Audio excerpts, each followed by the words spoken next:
என் பெயர் பாபு, காரைக்குடியைச் சேர்ந்தவன். முதலில் பேராசிரியர் ஐயா அவர்கள் கேட்ட கேள்விக்கு தாங்கள் கூறிய விளக்கத்தில் எனக்கு ஒரு மாற்று கருத்து இருக்கிறது. குர்ஆன் படி ஈசா நபிக்கு அடுத்து வந்தவர் தான் இறுதி நபியான முகமது நபி அவர்கள். அந்த ஈசா நபி காலத்திற்கு முன்பே நம் நாட்டில் ஆரியப்பட்டர், பாஸ்கரர், வராகமிகிரர்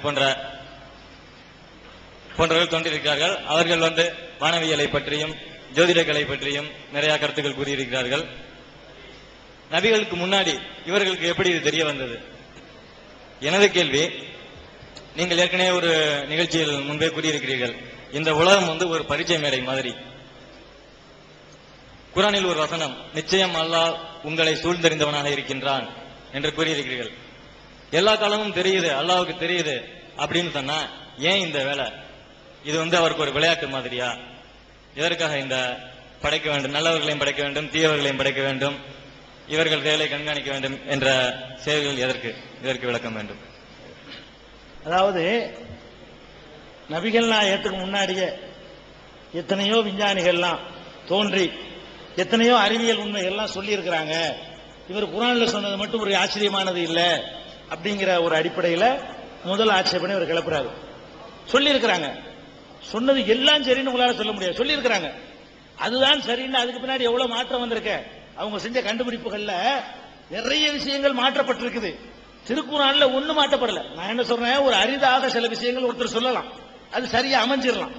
விஞ்ஞானம் என்ற அடிப்படையிலே அவங்க ஆராய்ச்சி பண்ணி சொன்னது மாற்றப்பட்டு போச்சு. இன்னைக்கு பழைய முடிவுகள்லாம் கிடையாது, இன்னைக்கு எல்லா முடிவுகளும் மாறி போச்சு.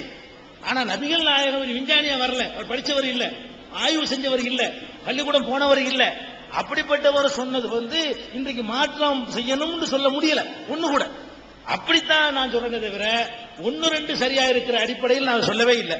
எல்லாமே சரியா இருக்கு. ஒண்ணு நீங்க எடுத்து காட்டுங்க நான் சொல்றேன். ஆனா பழைய காலத்துல நீங்க விஞ்ஞானிகள் சொன்னாங்களே அவ்வளவும் சரின்னு உங்களால சொல்ல முடியாது. அது ஒவ்வொருத்தரும் ஒரு குறிப்பிட்ட துறையை தான் பேசியிருப்பாங்க. இவர் எல்லா துறையிலையும் சொல்லி இருக்கிறாரு, எல்லாம் கரெக்டா இருக்குது, ஒண்ணு கூட தப்பல, ஒண்ணு கூட இன்னைக்கு இது பொருந்தலன்னு சொல்ல முடியல. அப்படி அடிப்படையில் நான் அதை சொன்னேன். கேள்விக்கு வருவோம். என்ன கேட்கிறாருன்னா, எல்லாம் தெரிஞ்சவர் கடவுள், இவர் நம்ம விளையாட்டு பண்றாரா? பாதி பேர் நல்லவன் கெட்டவன், எல்லாத்தையும் நல்லவன் ஆக்கி விட்டு போயிட வேண்டியதானே, எல்லாத்தையும் கெட்டவன் ஆக்கி, இது என்ன விளையாட்டுன்னு கேட்கிறாரு. இது ஒரு நல்ல கேள்வி. அதாவது ஒருத்தருக்கு நம்ம பரிசு கொடுக்கிறதா இருந்தா அவரை சோதிச்சு பார்த்து அவர் வெற்றி பெற்று அதுக்கு பிறகு அதை கொடுத்தா தான் அவருக்கு ஒரு பெரிய மரியாதையா இருக்கும். ஒருத்தர் வர்றாருன்னு வைங்களேன், 50 ரூபாயை கொடுக்குறீங்க, பெருசா அவர் தெரியாது, ஒரு சின்ன ஒரு பரீட்சை வச்சு அதுல ஜெயிச்சதுக்கு 5 ரூபாய் கொடுங்களேன், அதை காட்டிட்டு தெரியும் ஜெயிச்சுட்டேன். மனிதனுடைய சைக்காலஜியா என்ன நினைக்கிறான்னு கேட்டா, அவன் செய்த சாதனைக்கு என்னமாவது கிடைக்கணுமா, அதைத்தான் அவன் பெருசா எடுக்குவான். 100 ரூபாய் கையில கொடுங்களேன், அதை பெருசா போய் 4 பேர் பாராட்ட மாட்டான். 100 ரூபாய் கொடுத்தாருன்னு தெரியாம வாங்கி வச்சுட்டு போயிருவான். ஒரு கூட்டத்தில் பரிசா கொடுத்தீங்கன்னு வைங்க 5 ரூபாய், இதை கொண்டே எல்லாத்தையும் காட்டுவான், எனக்கு 5 ரூபாய் கிடைச்சிச்சு, ஏண்டா கிடைச்சு, நான் ஓட்டப்பந்தயத்தில் 2வது வந்துட்டேன், நான் ஃபர்ஸ்ட் வந்துட்டேன், அதிக மார்க் எடுத்துட்டேன், பேச்சு போட்டியில முதல்ல வந்தேன் சொல்றான். அப்ப எல்லா மனிதர்களுமே தன்னுடைய உழைப்புக்கு ஏதாவது கிடைப்பதைத்தான் விரும்புறான். மனிதனுடைய சைக்காலஜி என்ன இருக்குன்னு கேட்டா, நாம் பட்ட பாட்டுக்கு எனக்கு கூலி கிடைக்கணும், அதுதான் ஆசைப்படுறான். பிச்சையை கிடைக்கிறது அவ்வளவு விருப்பம் கிடையாது. அதனாலதான் கடவுள் என்ன பண்றாருன்னு கேட்டா, மனித குலத்துக்கு சில டெஸ்ட் வைக்கிறவருக்கு முடியும், நினைச்சா எல்லாரையும் ஒரே மாதிரி ஆக்கியிருக்க முடியும்.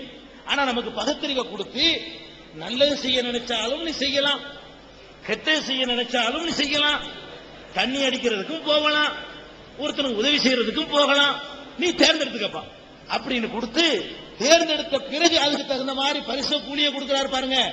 அதுலதான் ஒரு இன்பம் இருக்குது. அந்த இன்பத்தை நமக்கு தருவதற்காக வேண்டி கடவுள் தேர்ந்தெடுத்துக் கொண்ட வழிமுறை இது.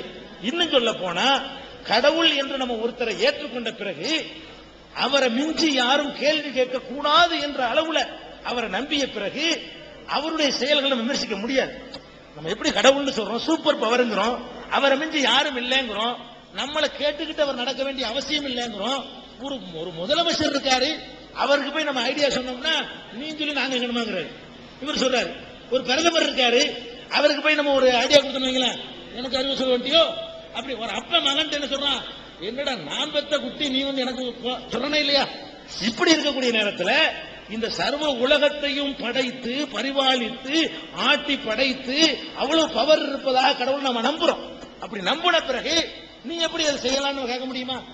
அப்படிங்கிற ஒரு அடிப்படையில் நம்ம கடவுளை ஏற்றுக்கொண்டோம். இதை ஏத்துக்கணும். இல்லைன்னா கடவுளை ஏத்துக்கிறாம போனது விஷயம். கடவுள் நம்ம ஏத்துக்கிட்டோம்னா சரி அவர் தான் படைச்சார், அவன் தான் வேற வழி இல்ல, வேற ஒருத்தன் படைக்க முடியாது, அவன் தான் படைச்சுட்டான், அவனுடைய ஏற்பாடை ஒத்துக்கிறதை தவிர வேற வழி நமக்கு இல்ல அப்படின்றத நம்ம எடுத்துக்கிட்டோம்னா குழப்பம் வராது.